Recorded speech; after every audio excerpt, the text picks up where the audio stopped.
né, na minha experiência de confessor, não discordo, mas muda um pouquinho aquilo que ele falava. Sim. Para mim, autoestima, não é?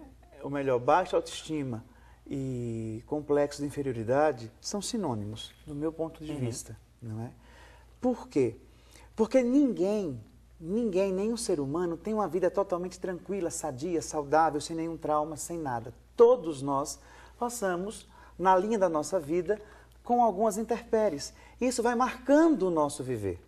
Se essas marcas, ao longo da nossa vida, elas não vão sendo curadas, sanadas, elas vão ficando inflamadas.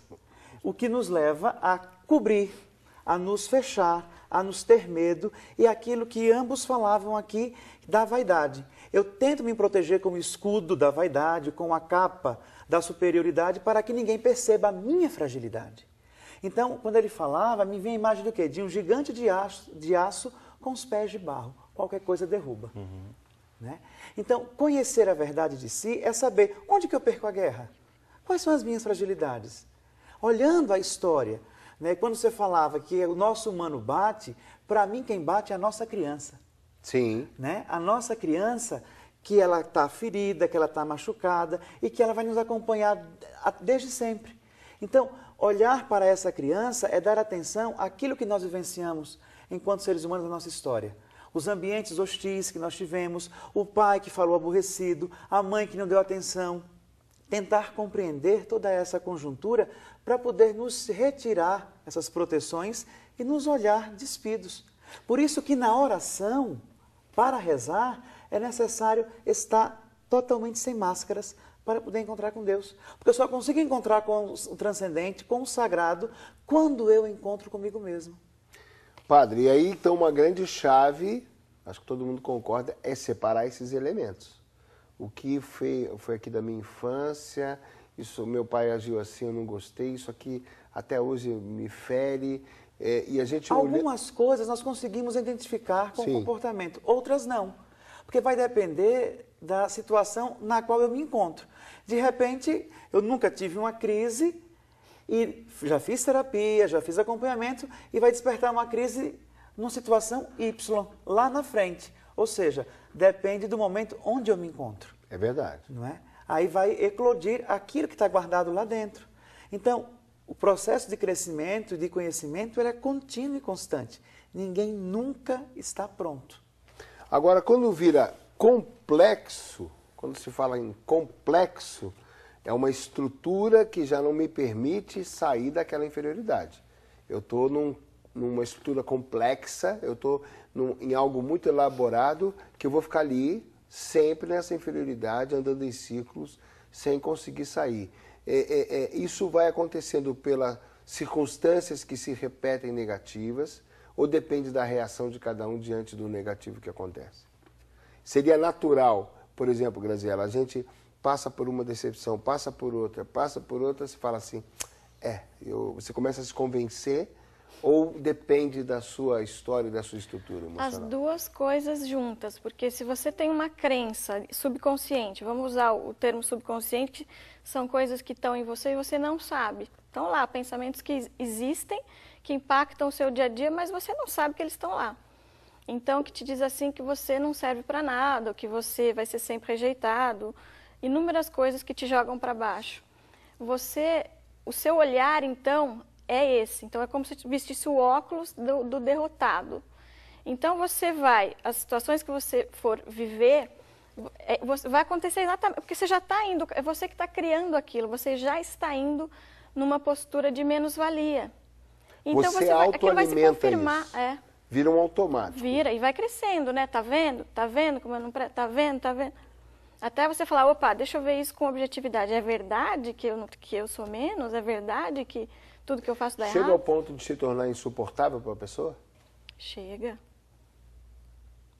A pessoa fala assim, não estou aguentando mais. Chega ao ponto de suicídio, né? O complexo de inferioridade chega ao ponto de suicídio? Chega. E aquela pergunta, então, que eu fiz, que horas que isso vira uma depressão? Ou não dá para medir isso? Você está atrelado, né? A depressão é um lugar onde você realmente não sente... Porque são situações que nos deprimem. Eu assim, concretamente, eu tento pensar da seguinte forma, tá? Eu não sei se a Graziella ou o Heitor pensam da mesma forma, mas assim, eu acho que daria para classificar mais ou menos assim, a grosso modo, né? Uma pessoa com uma autoestima saudável, só que se ela não trabalha a autoestima, ela fica com uma baixa autoestima. Se ela não trabalha a baixa autoestima, ela entra numa depressão leve, moderada e grave e, por fim, suicídio. Então, teria um pouquinho dessa escala aí, dependendo de como você trabalha com você, dependendo de como você lida com os seus problemas, né? Tá, ela é mais abrangente, então, do que o complexo de inferioridade. O complexo de inferioridade pode ser momentâneo, pode ser numa etapa, pode ser durante um estudo. É que o complexo de inferioridade, desde que você deixa de ter uma autoestima saudável, você começa a ter a baixa autoestima, ela já começa a participar disso. Então, uma pessoa com depressão, ela tem complexo de inferioridade. Uma pessoa que está em baixa autoestima, ela tem complexo de inferioridade. Faz parte do caminho. Faz parte do caminho, né? A pessoa ela vai se percebendo incapacitada de fazer qualquer coisa. Porque alguém disse isso para ela de forma falada, de forma demonstrada, deixou explícito que ela não serve para nada. Então ela vai se conceber sempre incapaz de fazer qualquer coisa. É a mesma coisa de alguém me chamar para ir para a casa dela, ela me prepara uma janta maravilhosa, eu digo, nossa, que delícia você fez. Imagina, você não está prestando, não sei como você está comendo. Então, ela preparou aquilo que ela tem de melhor, mas não reconhece que ela ofereceu o que tem de melhor. Sempre vai ter algo de ruim, sempre é... Um se, um mais, um porém, um contudo, né? Isso. A autoestima de uma pessoa é como um jardim. Se você cuida bem do seu jardim, você sempre vai ter uma autoestima boa. Se você deixa de cuidar desse jardim, ele vai se deteriorando, né? E o complexo de inferioridade, no fundo, é o mau cuidado ou a falta de cuidado desse jardim, né? Gostei. Quando eu olho, eu falo assim, nossa, como é que a minha grama é horrível. Não tem jeito. E a grama do outro parece que é melhor. É a grama do vizinho. Tá Por isso que a gente se compara sempre. Quem tem esse complexo acentuado está sempre se comparando com o outro.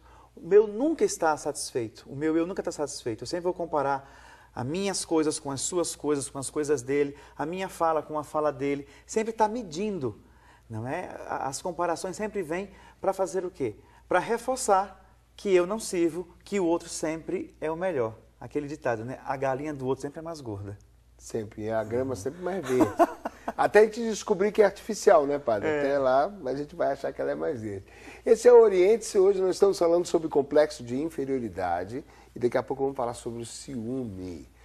Bom, é complexo esse assunto de complexo, né? Mas a gente vai também trilhar algumas pistas aqui para sair desse submundo e vir na superfície, respirar, retomar o ar e se sentir melhor consigo mesmo. Já, já. A gente vai para o intervalo, voltamos já.